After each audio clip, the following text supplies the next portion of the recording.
안녕하세요. 이상큐브입니다. 체코와 슬로바키아는 한 나라였으나 지금은 분리 독립되어 각각의 군대를 유지하고 있습니다. 공산주의 시절의 체코슬로바키아는 방산용품 제조 투자의 영향으로 상당한 방산 제조 기반을 갖추고 있는 나라입니다. 체코슬로바키아 시절에 이미레트 L4106VP 터보제트 경수송기와 아에로 L39CM 알바트로스 훈련기 겸 경공격기를 개발하여 배치하였으며, 또한 체코의 스코다 자동차와 터빈 발전기 분야에서 유명했던 스코다의 터빈 기술은 체코의 기술력이 상당했음을 보여주고 있습니다. 하지만 체코슬로바키아의 산업 기반은 구소련에서 독립하고 체코와 슬로바키아로 나눠지면서 급속히 무너져갔습니다. 스코다 자동차는 독일의 폭스바겐에 인수되었고, 스코다 터빈 엔진은 2009년에 우리나라의 두산중공업에 인수되어 두산중공업이 2019년에 개발한 국내 최초의 가스터빈 엔진 기술의 밑바탕이 되었습니다. 이렇듯 체코는 스웨덴과 함께 강대국도 아니고 중소규모의 군대를 유지하고 있음에도 수준급 군사기술력을 보유하고 있는 국가로 유명합니다. 지금도 경소형 무기를 제조하며 생산량의 75%를 수출하고 있습니다. 앞서 말했듯 과거에는 수많은 무기를 개발했으나 지금은 유럽 군축의 영향으로인지 군수산업이 무기 개조 중심으로 재편되었습니다. 개조 기술은 이스라엘급이라고 봐도 무방할 정도이며, 이 분야에서 유명한 병기는 T-72M4CG와 BVP-MESKCG가 있습니다. 아마도 체코와 슬로바키아는 양 국가 모두 사용하고 있는 T-72M 계열의 전차를 교체할 예정으로 보입니다. 작년 체코의 군사 매체인 CG 디펜스는 노후화된 체코의 전차에 대해 한국의 K2 전차는 완벽한 솔루션이다라고 보도했습니다. 체코 정부는 중기적으로 점차 군사력을 강화하고 국제 평화 유지 활동 참여를 확대할 계획으로, 이에 따라 현대화된 장비 구매 및 방위 산업 분야의 기술 투자를 진행하고 있습니다. 2018년 6월 체코 국방부는 2027년까지 기존 방산 장비 현대화 및 새 장비 구입을 위해 100여 개 이상의 프로젝트를 진행하고 1000억 체코 코로나 상당의 예산을 배정한다고 발표했습니다.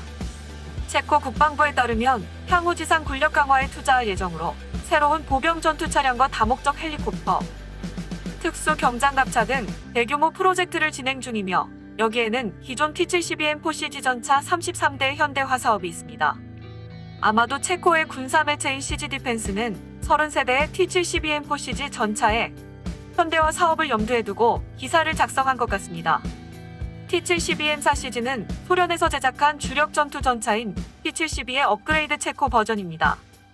이 전차의 유일한 사용자는 체코 군대이며 2000년과 2006년 사이에 30세대의 전차가 생산되었습니다.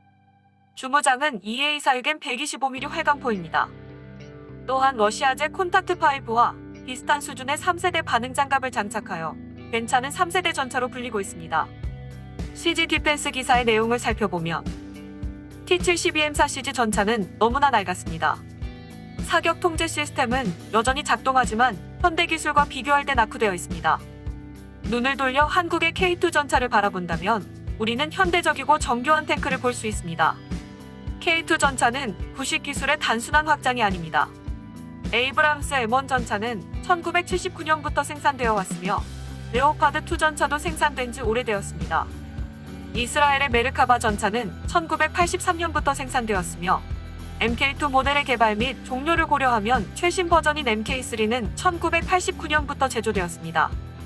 위에서 언급한 전차에 비해 한국의 K2 전차는 훨씬 가볍고 현대적입니다. 이미 언급했듯이 K2 전차의 생산은 2013년에 시작되었습니다. 교량 등의 하중 지지력에 초점을 맞춘다면 중량은 무시할 수 있는 기준이 아닙니다. 위에서 언급한 경쟁 탱크의 무게는 64톤에서 75톤 사이입니다.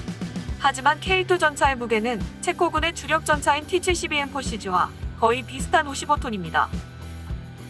두 전차의 성능은 다른 서방의 전차와 비슷하며 K2 전차의 승무원은 T-72M4CG와 비슷한 배열을 가집니다. K2 전차는 아직까지 새로운 전차에 속합니다. 지금까지 260여 대가 생산되었거나 생산 중입니다. 800대의 새로운 전차를 도입하는 폴란드에서 K2 전차는 가장 유력한 후보로 꼽히고 있습니다. K2 전차의 대당 가격은 880만 달러가 넘지만 만약 폴란드가 K2 전차를 채택한다면 유럽 내에서 더 많은 양의 수요로 인해 가격은 상당히 하락할 수 있습니다. 그리고 그것은 비현실적이지 않습니다. 이용 가능한 정보에 따르면 레오파드2는 수량이 절대적으로 부족하여 구매할 수 없습니다. 우리는 메르카바 전차도 살 수 없습니다. 아브라함스 전차는 전성기를 지났고 체코군이 영국의 챌린저 전차와 프랑스의 레클레르 또는 이탈리아의 아리에테 전차를 구입할 가능성은 거의 없습니다. 또한 러시아 전차인 T-90 또는 T-14 아르마타 전차에 대해서도 이야기할 필요가 없습니다. 러시아 군대 자체는 공급에 큰 문제가 있으며 러시아로부터의 전차를 구입하는 것은 여러 가지 정황상 구매 리스트에 포함되지 않는다는 것이 논리적입니다. 그리고 K2 전차가 한국 출신이라는 사실은 그다지 중요하지 않을 것입니다. 주문이 이루어지면 생산의 상당 부분이 체코 내에서 처리될 수 있습니다. 예를 들어 국영기업 VOPCG는 이에 대한 상당한 경험을 가지고 있습니다. T-72M4 CG 전차와 IFV의 대부분은 여기서 제조 또는 현대화되었고 대부분의 펜저 장갑차의 생산 또한 이곳에서 이루어졌습니다.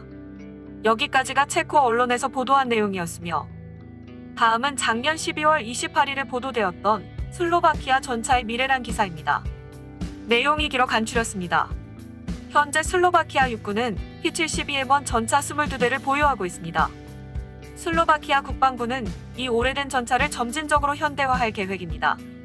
당시 국방부 장관은 앞으로 슬로바키아가 기계화 중장비 여단의 일부가 될 새로운 전차를 구매할 것이라고 말했습니다.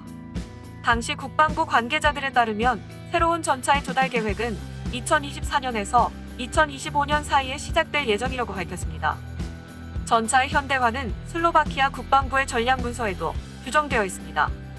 예를 들어 2030년까지의 전망을 담은 슬로바키아 군대의 건설과 발전에 중점을 둔 장기 방위 개발 계획은 군비와 기술의 현대화를 고려합니다. 장기 전망에 따르면 슬로바키아의 우선순위 중 하나는 기계화 여단의 능력이 매우 부족하므로 이것을 보완하기 위해 지상군의 기계화 여단의 능력을 높이는 프로젝트를 실행하는 것입니다. 슬로바키아 방위에 관한 백서는 전차의 능력을 유지하고 2020년 말까지 탱크 유닛 개발 계획을 준비하는 것입니다. 슬로바키아 군대 발전의 두 번째 단계에서는 전차 유닛의 현대화와 교체를 계획하는 것입니다. 올해 국방회의에서도 새로운 전차의 획득이 지상군의 우선순위 중 하나라고 밝혔습니다. 더 넓은 관점에서 볼 때 1970년대부터 생산된 노후된 T-72 전차의 교체는 슬로바키아 군대의 전투 능력뿐만 아니라 무장의 방어력과 능력도 향상시킬 것이라고 말할 수 있습니다. 그럼 슬로바키아는 새로운 전차를 구입하기 위해 어떠한 옵션이 있으며 어떤 전차를 선택할 수 있을까요? 슬로바키아는 독일의 레오파드 2A7과 한국의 K2 전차를 선택할 수 있습니다. 레오파드 2 전차는 의심할 여지 없이 세계에서 가장 유명한 전차 중 하나입니다. 최근 헝가리는 독일로부터 레오파드 2A7 전차 44대를 주문했습니다. 헝가리 버전인 레오파드 2A7 전차는 레오파드 2A7HU로 불리며 헝가리 군대의 기존 T-72 전차를 대체합니다. 헝가리는 2023년에 새로운 레오파드 2A7HU 전차를 인도받게 될 것입니다. 현재 헝가리 군대의 무장 상태는 슬로바키아 군대와 유사하여 먼저 도입한 헝가리 군을 참고할 수 있습니다.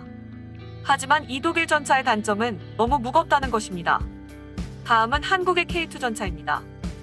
K2 전차는 한국에서 만든 전차이기 때문에 슬로바키아와는 거리가 멀어 잘 알려지지 않은 전차일 수도 있습니다. 하지만 K2 전차는 현대전에 맞는 사양을 갖춘 최신 전차입니다.